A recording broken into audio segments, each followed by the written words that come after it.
हे, कभी सोचा है चलती बस में अचानक से ब्रेक लगते ही हम लोग आगे की तरफ क्यों झटका खाते हैं?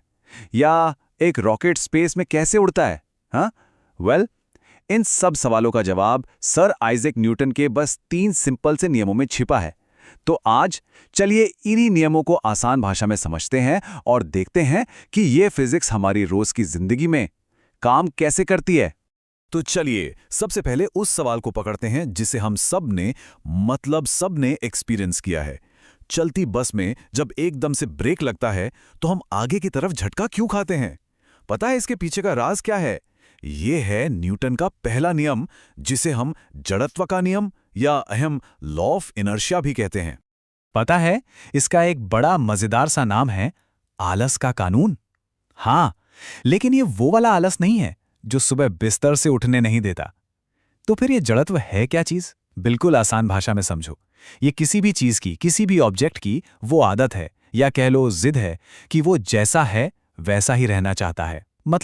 मतलब अगर कोई चीज रुकी है तो वो रुकी ही रहना चाहती है, और अगर कोई चीज चल रही है तो वो बस चलती ही रहना चाहती है। सिंपल। एक सेकंड सोचो, अगर हम एक बॉल को जमीन पर रोल करते हैं तो क्या होता है? वो थोड़ी देर बाद रुक जाती है ना? क्यों? क्योंकि उस पर जमीन का फ्रिक्शन यानी घर्षण का फोर्स लग रहा है जो उसे रोक देता है। पर अगर वही बॉल हम स्पेस में रोल करें, जहां ना कोई फ्रिक्शन है ना हवा का रेजिस्टेंस, तो पता है क्या होगा? वो बॉल हमेशा हमेशा चलती ही रहेगी जब तक उस पर कोई और फोर्स न लगाया जाए। बस यही तो है न्यूटन का पहला नियम। तो अब वापस आते हैं अपनी बस पर। जब बस अचानक से चलती है तो क्या होता है? हमारे पैर जो बस के फ्लोर के कांटेक्ट में है वो तो बस के साथ आगे बढ़ जाते हैं, लेकिन हमारी ऊपर की बॉडी वो आलस में है। वो इनर्शिया ऑफ रेस्ट की वजह से वहीं रुकी रहना चाहती है और इसीलिए हमें पीछे की तरफ झटका लगता है। और इसका उल्टा सोचो, जब चलती हुई बस अचानक रुकती है तब हमारी पूरी बॉडी चल रही है। बस तो रुक गई, पर हमारी बॉडी इनर्शिया ऑफ मोशन की वजह से आगे ही जाना चाहती है और इसीलिए हम आगे की तरफ झटका खाते हैं। सिंपल है ना? ये सब इनर्शिया का ही खेल है। और पता है, इसके एग्जाम्पल्स तो हर जगह हैं।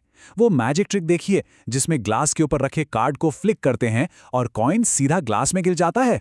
वो मैजिक नहीं, इनर्शिया है। कॉइन अपनी जगह पर ही रहना चाहता है। या पर सोचो, लॉन्ग जंप से पहले एथलीट इतना तेज क्यों दौड़ते हैं? ताकि उनकी बॉडी को मोशन का इनर्शिया मिल जाए और वो हवा में ज्यादा आगे तक जा सकें। और सर्दियों में जब कंबल को डंडे से पीटते हैं तो धूल क्यों निकलती है? क्योंकि कंबल तो हिल जाता है, पर धूल के कण इनर्शिया की वजह से अपनी जगह पर ही रह जाते हैं और नीचे गिर जाते हैं। अमेजिंग। ठीक है, तो पहला नियम तो समझ आ गया कि चीजें बड़ी जिद्दी हैं, अपनी स्टेट बदलना पसंद नहीं करती।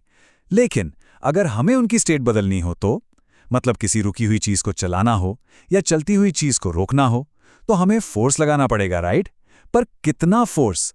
इस कितना का जवाब देता है न्यूटन का दूसरा नियम। अब दूसरे नियम को ठीक से समझने के लिए ना एक छोटा सा कंसेप्ट समझना पड़ेगा, मोमेंटम। इसे हिंदी में कहते हैं संवेग।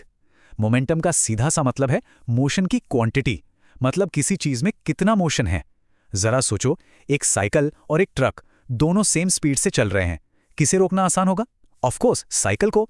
क्यों? क्योंकि ट्रक का मास यानी वजन बहुत ज्यादा है, तो उसका मोमेंटम भी बहुत ज्यादा है। सिंपल सा फॉर्मूला है, मोमेंटम बराबर है मास गुणा वेलोसिटी। और इसी मोमेंटम से निकलकर आता है न्यूटन का सबसे फेमस नियम, फिजिक्स की दुनिया का सुपरस्टार, F = ma, यानी फोर्स बराबर है मास को जब हम मल्टीप्लाई करते हैं एक्सेलरेशन से। इसका मतलब क्या हुआ? मतलब ये कि किसी भी ऑब्जेक्ट में एक्सेलरेशन पैदा करने के लिए जो फोर्स चाहिए वो दो चीजों पर डिपेंड करता है। उस ऑब्जेक्ट का मास कितना है और हम उसमें कितना एक्सेलरेशन चाहते हैं। जितना ज्यादा फोर्स उतना ही ज्यादा एक्सेलरेशन। इसको समझने का सबसे अच्छा एग्जाम्पल है शॉपिंग कार्ट। इमेजिन करो, एक खाली शॉपिंग कार्ट को धक्का दे रहे हैं। थोड़ा सा फोर्स लगाया और वो फुर्र से आगे बढ़ जाती है। क्यों? क्योंकि उसका मास कम है। अब उसी कार्ट को सामान से पूरा भर दो। अब उतना ही फोर्स लगाओ, क्या होगा?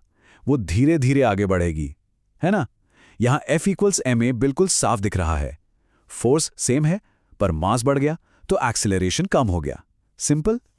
तो अब तक हमने ये समझ लिया कि फोर्स लगाने से एक्सेलरेशन होता है, लेकिन एक सवाल है, ये फोर्स आते कहां से हैं? इसका जवाब देता है न्यूटन का तीसरा और आखिरी नियम। और ये नियम कहता है कि इस यूनिवर्स में फोर्सेस कभी अकेले नहीं आते, वो हमेशा जोड़ी में यानी पेयर्स में आते हैं। हर एक्शन का एक इक्वल और ऑपोजिट रिएक्शन होता है। हाँ, ये लाइन तो हम सब ने सुनी है, for every action there is an equal and opposite reaction. लेकिन इसका असली मतलब क्या है? सोचो, जब हम किसी दीवार को धक्का देते हैं तो क्या सिर्फ हम दीवार पर फोर्स लगा रहे हैं? नहीं, हमें भी तो अपने हाथों पर एक प्रेशर महसूस होता है ना। वो इसलिए क्योंकि जितना फोर्स हम दीवार पर लगा रहे हैं, दीवार भी ठीक उतना ही फोर्स लेकिन उल्टी डायरेक्शन में हम पर लगा रही है। यही है न्यूटन का तीसरा नियम। यहां इस तस्वीर में देखो, जब ये बॉल ए बॉल बी से टकराती है तो बॉल ए बॉल बी पर एक फोर्स लगाती है। चलो, इसे कहते हैं एक्शन। लेकिन ठीक उसी पल बॉल बी भी बॉल ए पर बिल्कुल उतना ही फोर्स लेकिन ऑपोजिट डायरेक्शन में लगाती है, और इसे हम कहते हैं रिएक्शन। ये दोनों फोर्सेस हमेशा एक साथ एक जोड़ी में काम करते हैं, इसीलिए इन्हें एक्शन रिएक्शन पेयर भी कहते हैं। और क्या आप जानते हैं कि हम जो चल पाते हैं वो भी इसी नियम की वजह से है? सोचा है कभी? जब हम चलते हैं तो हम अपने पैरों से जमीन को पीछे की तरफ धकेलते हैं, ये हुआ एक्शन। और इसके बदले में जमीन हमें आगे की तरफ धकेलती है, ये हुआ रिएक्शन। और इसी रिएक्शन फोर्स की वजह से हम आगे बढ़ पाते हैं। कमाल है ना? अगर जमीन ये रिएक्शन फोर्स ना दे तो हम अपनी जगह पर ही खड़े खड़े दौड़ते रहेंगे। इसके तो और भी बड़े मस्त एग्जाम्पल्स हैं। रॉकेट कैसे उड़ता है? वो बहुत तेजी से हॉट गैसेस को नीचे की तरफ फेंकता है, ये है एक्शन। बदले में वो गैसेस रॉकेट को ऊपर की तरफ धकेलती हैं, ये है रिएक्शन। और इसी रिएक्शन से रॉकेट स्पेस में जाता है। या फिर कभी नाव से किनारे पर कूदे हैं, आप आगे कूदते हैं और नाव पीछे चली जाती है, एक्शन रिएक्शन। वाह! तो देखा, हमने न्यूटन के तीनों नियम समझ लिए, एकदम आसान भाषा में। पहला नियम, चीजें आलसी हैं, बदलाव पसंद नहीं। दूसरा नियम, F = ma, यानी फोर्स से एक्सेलरेशन होता है।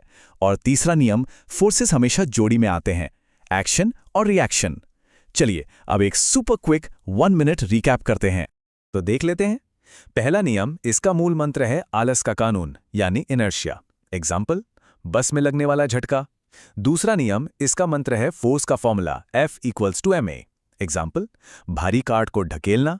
और तीसरा नियम, एक्शन इक्वल्स रिएक्शन। एग्जाम्पल, हमारा जमीन पर चलना। एकदम सिंपल। अब आप सबके लिए एक मजेदार सा चैलेंज।